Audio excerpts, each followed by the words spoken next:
Assalamualaikum dan salam sejahtera dan bersama saya Ihsan Dahlia dan ini agenda awal ni adalah penting untuk membangunkan sesebuah negara yang berkeadilan dan juga demokratik dan menjamin kesejahteraan semua warga, mempromosi dan juga mempertahankan hak asasi manusia atau SOHAKAM itu bertindak dalam menyediakan maklumat, mempromosikan kesedaran, mendorong perubahan, memberikan nasihat dan juga mengekalkan accountability.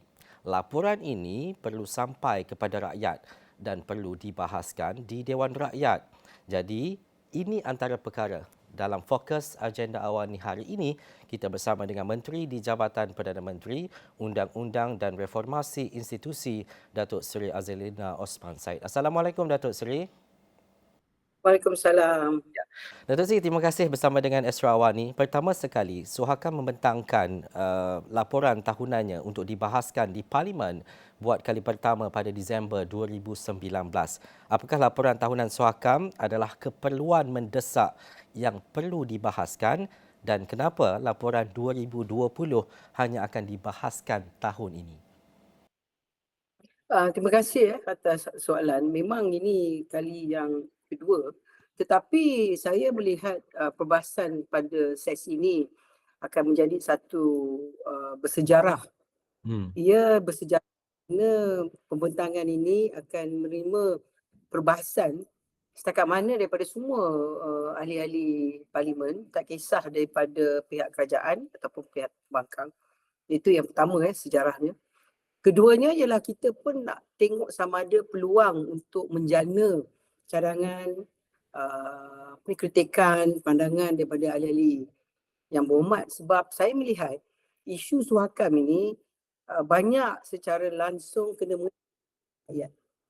Jadi saya melihat dan harapan saya suara rakyat didengari daripada suara wakil rakyat mereka. Jadi partisipasi wakil rakyat ni diperlukan dan saya berharap speaker pada kali ini tidak akan menghadkan di segi masa, di segi hari sebab ini satu perkara yang serius. Sebab perbahasan ini akan menunjukkan komitmen kerajaan madani kepada elemen parti isu hak asasi manusia. Ini pandangan peribadi saya lah. Baik Datuk Seri, kita melihat kepada beberapa isu terutamanya dalam 350 lebih muka surat laporan Sohakam tahun 2020. Antara isu-isu yang disentuh adalah berkaitan dengan isu kewarganegaraan yang turut dibincangkan dalam laporan. Bagaimana hal dan juga isu ini berkaitan rapat dengan hak asasi manusia dan perkara apa yang disentuh Datuk Seri? Uh, Saya nak tekan di sinilah sebab isu kewarganegaraan ini ialah isu berpihak pada dua agensi iaitu Bahagian Undang-Undang dan Kementerian Dalam Negeri. Bahagian Undang-Undang yang terlibat dalam isu hak kewarganegaraan lebih kepada elemen perlembagaan. More from the legal aspect perlembagaan. Dan perlembagaan ini ialah kalau kita tengok di dalam apa yang ditulis dalam perlembagaan, perkataan dan ayat-ayat yang digunakan tidak mewujudkan satu pembacaan yang adil. Tanggungjawab saya lebih kepada menekan kepada elemen kesaksamaan hak ibu dan hak bapa sebagai hak mereka mengikut perlembagaan. Iaitu hak ibu dan hak bapa tu sama. Terutama sekali bila berkenaan dengan isu anak-anak mereka. Jadi kita tidak melihat elemen pelaksanaan. Pelaksanaan ini tertakluk kepada di bawah Kementerian Dalam Negeri sebab contohnya Jabatan Immigration yang bertanggungjawab dalam elemen mengeluarkan surat beranak. Mereka yang bertanggungjawab dalam pendekatan pelaksanaan. Itu sebabnya yang berhormat Menteri Dalam Negeri yang bertanggungjawab dalam libat urus dan juga yang bertanggungjawab untuk menghadap Raja-Raja Melayu dalam majlis Raja-Raja membentangkan pandangan daripada agensi yang berhormat menteri tersebut. Saya hanya membuat pindaan dalam aspek perlembagaan sahaja. Jadi bila yang berhormat menteri dah bersedia dan penerimaan majlis raja-raja telah melihat pandangan daripada pihak kerajaan, pindaan itu berlaku di parlimen akan datang pada saya sebagai yang bertanggungjawab di segi perlembagaan. Akta-akta berkaitan kemudiannya akan diambil tanggungjawab oleh kementerian yang relevan. Jadi jawapan saya tidak boleh jawapan menyeluruh pada setakat ini komitmen daripada kerajaan madani hari ini isu ni akan menjadi satu isu yang akan dipertengahkan. Kalau kita tengok manifesto pilihan raya daripada Barisan Nasional dan juga daripada Pakatan Harapan, komitmen kepada isu kewarganegaraan tu dimasukkan sekali. Tak ada keluar daripada manifesto kami semasa pilihan raya umum hari itu. Jadi saya yakin hanya kepada isu masa. Dan juga yang Berhormat Menteri Dalam Negeri banyak kali menyebut tentang elemen pentadbiran dalam isu ni. Sebab mereka mempunyai prosedur, proses mereka sendiri. Saya tidak bertanggungjawab dalam aspek tersebutlah.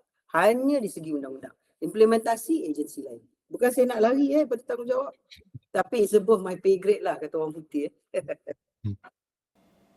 Dan juga Datuk Seri, kalau kita bercakap dengan isu kewarganegaraan, dia bukan isu-isu baru seperti yang Datuk Seri nyata, bukan nak lari dan sebagainya. Tetapi untuk memberi pemahaman, menyatakan bahawa mungkin ada laporan daripada Sohakam, ini reportnya, dan juga ada agensi dan juga kementerian-kementerian yang bertanggungjawab untuk menyelesaikan isu-isu ini. Dalam tempoh dan juga jangka masa mana sesuatu isu, terutamanya berkaitan dengan warga negara ini, dapat dicapai ataupun kata putus itu dapat diolah dengan lebih baik untuk masa akan datang? Saya melihat secara pandangan sebagai ahli parlimen dan 5 penggal, perbahasan Sohakam ini adalah platform yang terbaik daripada wakil rakyat di bawah sana. Mereka mesti menyentuh isu kewarganegaraan sebagai contoh. Walaupun daripada ahli parlimen kerajaan dan bukan kerajaan, sebab rakyat yang mengundi mereka mesti mendengar pandangan mereka sebagai ahli parti dan sebagai wakil rakyat yang mewakili mereka, pandangan mereka dalam interpretasi undang-undang kepada isu kewarganegaraan. Pertama. Keduanya, pindahan yang saya akan bawa insya-Allah tahun ni lah, kalau diselesaikan oleh jawatankuasa yang dilaksanakan libat urus oleh Yang Berhormat Menteri Dalam Negeri dengan agensi-agensi terlibat. Pindahan saya kena buat tu ialah pindahan perlembagaan. Maknanya 2/3 undi yang diperlukan, bukannya simple majority. Maknanya 2/3 daripada ahli Dewan Rakyat, mungkin dalam jumlah 148, akan memberikan undi mereka kepada pindahan perlembagaan ini. Dan tidak bersetuju ataupun sanksi ataupun was-was, dia kena jawab pada rakyat. Dia kena beritahu rakyat kenapa sebagai ahli parlimen ataupun ahli politik, dia tak setuju ibu dan bapa diberikan hak yang sama. Nak kerajaan je tak boleh sebab kita membuat keputusan dari segi dasar dan kemudian kita bawa ke parlimen, jadi terpulanglah kepada ahli-ahli parlimen untuk memberikan undi 2/3 kepada pindahan tersebut. Dan juga Datuk Seri, dari segi sudut warga negara, kita lihat pula isu-isu terutamanya yang berkaitan kanak-kanak. Kita tahu ada OCC ataupun Pejabat Pesuruhjaya Kanak-kanak, dan ini antara peranan penting kalau kita melihat kepada isu-isu yang mungkin berlaku hari ini. Kalau isu berkaitan dengan warga negara juga melibatkan kanak-kanak dan sebagainya. Tetapi kita nak melihat kepada fungsi dan juga peranan besar OCC atau Pejabat Pesuruhjaya Kanak-kanak. Peranan yang dimainkan terutamanya dalam membela nasib hak asasi manusia, terutama untuk golongan ini, Datuk Seri. Betul lah. Sebab apa gunanya ada Pesuruhjaya pejabat Child Commissioner kalau dia tidak bebas. Yang kita nakkan ialah berkenaan dengan isu kanak-kanak, bukan satu kementerian saja. Semua kementerian terlibat dalam isu kanak-kanak. Sama ada dalam apa yang terlibat dalam agensi keselamatan ke, pendidikan ke, kebajikan ke, semua aspek kita memang terlibat dalam sentuh secara langsung tidak langsung mana kanak-kanak akan terkena. Dan kita tidak boleh menganggap hanya Kementerian Keluarga, Wanita dan Keluarga saja bertanggungjawab isu kanak-kanak. Sebab isu menyeluruh pertama. Jadi dengan adanya penubuhan Pejabat Pesuruhjaya Kanak-kanak ataupun Office of the Child Commissioner yang bebas, walaupun dilahirkan daripada Sohakam, tetapi dia bebas. Bebas dengan mana mempunyai akta dia tersendiri, bebas untuk mengendalikan siasatan secara cepat, cekap dan berkesan, dan akhir sekali memastikan isu kanak-kanak mempunyai isu perlindungan di segi hak asasi, di segi keselamatan, di segi kesejahteraan kanak-kanak dalam negara kita, sama ada kanak-kanak tu rakyat Malaysia ataupun bukan rakyat Malaysia. Sebab inilah akan menjadi pengukur kepada tahap kerajaan madani pada hari ini. Sebab nak bercakap tentang melindungi kanak-kanak, semua orang boleh bercakap tentang melindungi kanak-kanak. Tetapi isu di sini ialah sejauh mana seriusnya kerajaan madani pada hari ini untuk memberikan komitmen tersebut. Jadi kita bermula memang sudah ada Pusuruhanjaya kanak-kanak, tetapi kita nak memberikan kebebasan supaya dia boleh membantu menjadi telinga dan mata kepada kerajaan dalam perlindungan isu kanak-kanak. Bukan saja dalam isu hak asasi, tapi Hmm. dalam pelajaran, pendidikan, keselamatan, kesejahteraan. Contohnya, saya tak tahulah, saya bagi contoh. Mereka-mereka yang menggunakan anak-anak sebagai TikTok influencers. Dalam negara barat, to be fair, ikut segi undang-undang, ada benda boleh dan tak boleh. Kalau kita nak buat duit daripada kecomelan anak kita, kepandaian anak kita, and we, along the way we make money out of it, kita membuat dapat keuntungan daripada proses tersebut. Ini perlu kita kaji. Saya tidak kata betul ke salah, sepatut tidak, saya tidak. Saya hanya menyatakan kanak-kanak tidak boleh digunakan untuk perniagaan sebab kanak-kanak tu dalam umur tertentu memerlukan perlindungan. Hmm. Bersukan, berlari, mereka mesti hidup dalam keadaan yang less stress sebab dia kanak-kanak.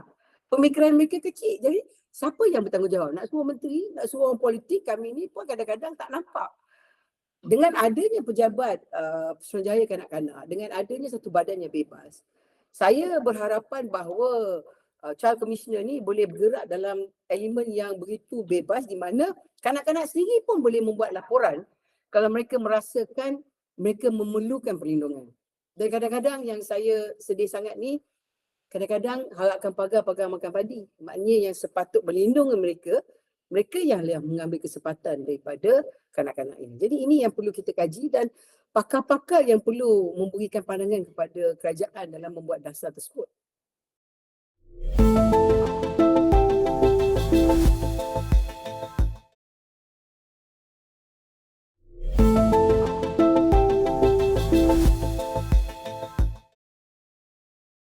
A bit tricky, Datuk Seri, bila kita bercakap berkaitan dengan kanak-kanak seperti yang Datuk Seri bangkitkan berkaitan dengan TikTokers menggunakan media sosial terhadap kanak-kanak dan sebagainya. Apakah perkara yang kita ada sekarang ini terutamanya berkaitan dengan Akta Kanak-kanak, berkaitan dengan perlindungan dan sebagainya masih lagi berada pada tahap yang longgar sehingga adanya OCC ini, Datuk Seri?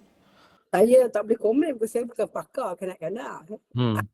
Tahu sama ada dalam definasi pemikiran, behavior science, saya tak tahu. Kalau kita dalam elemen biasa, kalau kita nak buat perniagaan keuntungan, menggunakan kanak-kanak sebagai modal, this is something yang kita kena kaji secara serius. Yeah. Kita suka-suka sebab it's cute, comel, and then kata orang menghiburkan, itu pun kadang-kadang kita pun kena kaji sebab pakar-pakar kanak-kanak mungkin akan melihat dalam aspek yang lain. Saya tak tahulah, tapi pada saya mungkin perlu sedikit sensitivity dan kefahaman. Sebab kanak-kanak ni kalau kadang-kadang overexposure ataupun saya tak tahu, ada orang kata kalau kita terlampau memberikan mereka tentang element of profiling, dia menganggap itulah dia punya kelebihan tu selalu nak kena comel, selalu nak kena cantik sebagai contoh.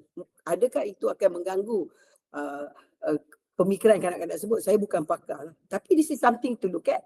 Kalau kita tengok mereka yang menjual, yang advertise periklanan untuk barang-barang kanak-kanak, saya dengar bila model kanak-kanak tu didepankan, dia kena masa tertentu, sama juga kalau kanak-kanak tu berlakon.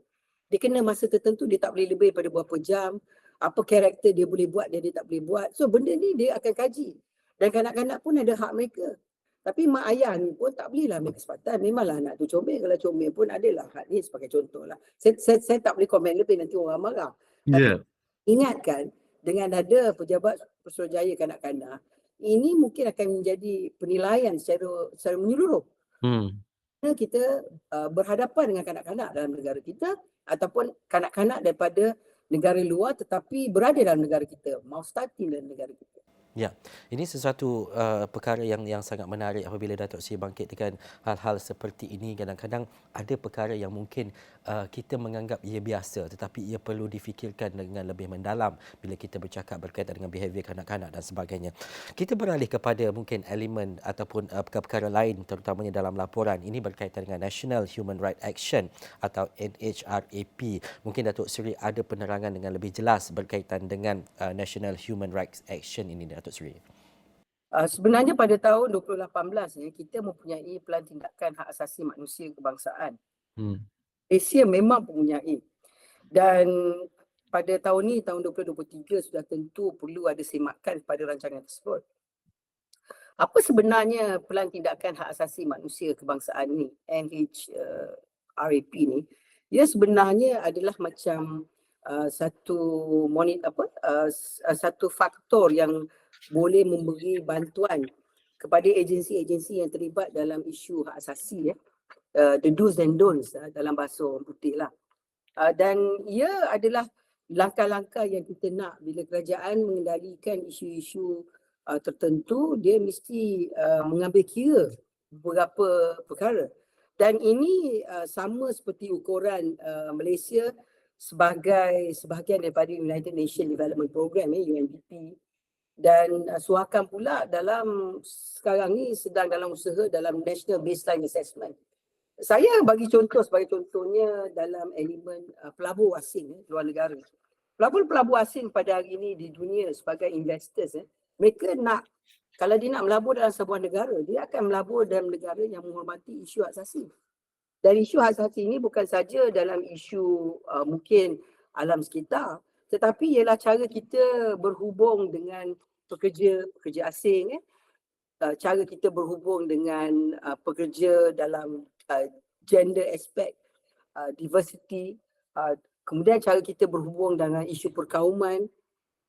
Sekarang ni ada satu tema yang disebut sebagai ESG, iaitu dalam the environmental social government. Dia macam compliance. Jadi kita tak boleh menganggap bahawa kita ni dalam dunia kita saja. Apa kita buat semua boleh. Kalau kita ingat cerita dulu ada beberapa syarikat yang public listed, Jadi ini perlu menjadi satu ukuran kepada negara kita bahawa kalau kita nak negara-negara luar melabur secara besar-besaran, isu-isu hak asasi ni sesuatu isu yang tak boleh kita ketepikan. Dunia semakin kecil dan kita tak boleh menganggap bahawa apa kita buat orang tak akan tahu. Hari ini kalau kita tengok social media, apa yang siapa buat pun semua orang akan tahu. There's no secret anymore dengan social media. Dan maklumat tu boleh terkebal dengan begitu laju, dan kadang-kadang kalau orang nak sabotaj negara kita, mereka boleh kata, oh Malaysia ni janganlah kita labur, tidak menghormati hak asasi, mewujudkan budaya, banyak budaya-budaya yang kononnya begitu agresif terhadap bangsa lain, terhadap negara lain. Jadi ini tuduhan-tuduhan yang kadang-kadang tidak ada asas. Tetapi disebabkan oleh social media, mungkin satu syarikat yang silap, orang menganggap Malaysia ni sama di semua aspek. Jadi kita tak boleh melihat bahawa isu hak asasi ni satu isu yang remeh. Dan kita tak boleh lihat hak asasi ni hanya isu dalaman. Disebabkan dunia semakin besar, semakin kecil dengan adanya social media, dengan teknologi maklumat, kita kena berhati-hati. Dan juga Datuk Seri, mungkin ada dua istilah ataupun dua fahaman kita yang Datuk Seri nyatakan tadi berkaitan dengan industri dan sebagainya. Kita tahu adanya National Human Rights Action Plan atau NHRAP seperti yang Datuk Seri nyatakan tadi, berbeza dengan National Action Plan for Business and Human Rights atau NAP BHR. Kenapa dua perkara ini mungkin dilihat berbeza, tidak diletakkan dalam satu ataupun berada di bawah NHRAP itu, Datuk Seri? Sebab saya rasa mungkin kita nak lihat kepada pengkhususan, specialization. Sebab kadang-kadang orang berkata human rights ni hanya kepada elemen tertentu, tetapi saya tengok hari ini ekonomi dan bisnes pun sedang dan sentiasa bercakap tentang hak asasi. Saya tak tahulah, mungkin macam kalau kita, saya bagi contoh, kalau kita nak beli makanan daripada kedai ni dan kita tak pergi ke dapur, kita beli sebab dia masak sedap. Tapi kalau satu hari kita pergi ke dapur ke, kita tumpang pergi bilik air, kita nampak dia pukul pekerja dia, dia menghina, dia maki hamun, pekerja dia tak bagi makan. Walaupun dia masak sedap, takkan kita nak sambung sokongan kita pada kedai makanan tersebut, betul tak? Kita sebagai manusia yang mempunyai peri kemanusiaan, kita akan rasa buat apa kita nak tolong dia berniaga, nak bagi dia keuntungan kalau dia tak menghormati pekerja dia. Contohnya macam kita ni kalau orang Islam, kadang kita sensitif kalau pekerja orang Islam tak dibagi masa untuk sembahyang. Contohnya sembahyang Jumaat Ya. Ada orang kadang-kadang sembahyang Jumaat tak boleh lah. Nak sembahyang Jumaat kena take time out, kena ganti masa. Kita marah ke tak marah? Kita sebagai orang Islam kita marah. Contohnya pun samalah kalau kita pergi kepada mana-mana kedai pun, majikan dia bagus, tokey bisnes tu baik, tapi kat belakang tu dia belasah, dia terajang, dia maki hamun, tak bagi makan, tak bagi tidur, tak bagi balik. Kita nak sokong ke kita nak sokong? Kita tak tergamak sebagai manusia biasa. Ini baru kita sebagai manusia. Cuba bayangkan pelabur asing yang melabur duit berjuta-juta ringgit dalam sebuah negara. Dan dia melihat negara ini tidak menghormati isu hak asasi. Dia tengok negara ini mendiskriminasi. Dalam mendiskriminasi, dia menghina, menghalau. Rakyat dia sendiri itu dia mengkecilkan. Ni pula lah rakyat luar. Siapa yang nak melabur dalam negara ni? Jadi kita tengok contoh banyak di negara luar, negara ketiga, for example, developing countries, third world country. Sebuah negara yang merdeka daripada tahun 1957. Kejayaan yang kita dapat dengan ada Twin Tower, ni nak keluar Tun Razak Exchange, macam-macam. Malaysia, Truly Asia, semua kita jual.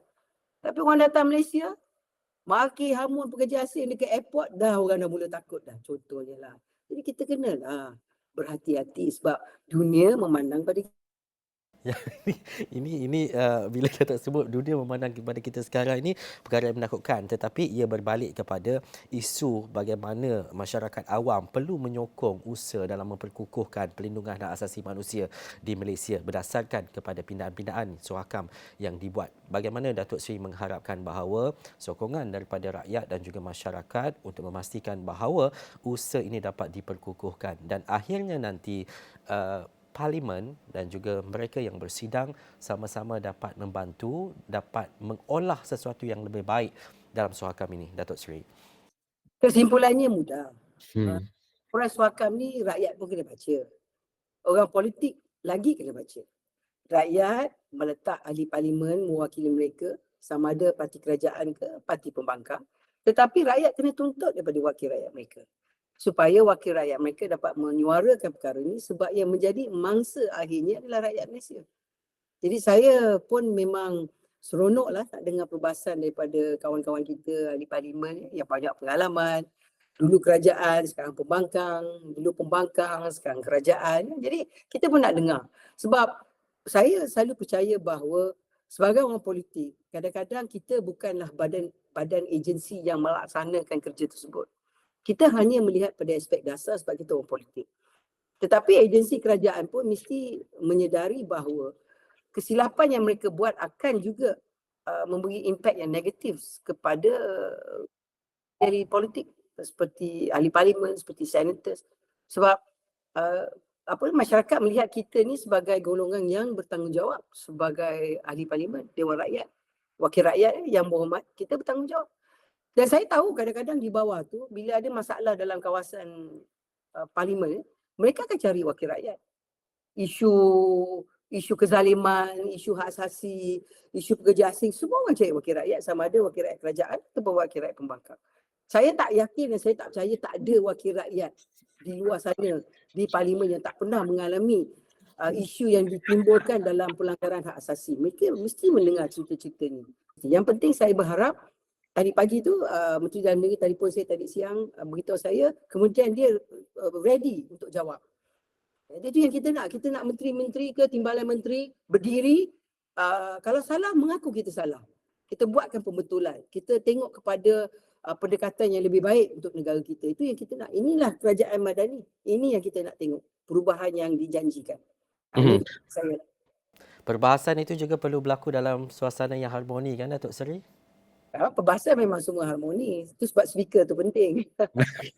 Baik, terima kasih Menteri di Jabatan Perdana Menteri Undang-Undang dan Reformasi Institusi Datuk Seri Azalina Osman. Ini isu hak asasi manusia, mahu tidak mahu perlu akur dan juga kita perlu adil, perlu faham dan juga kita perlu tangani bukan sahaja sebagai rakyat Malaysia, kerajaan dan secara keseluruhannya. Sekian dulu agenda awal ni. Saya Ihsan Haya. Assalamualaikum dan jumpa lagi.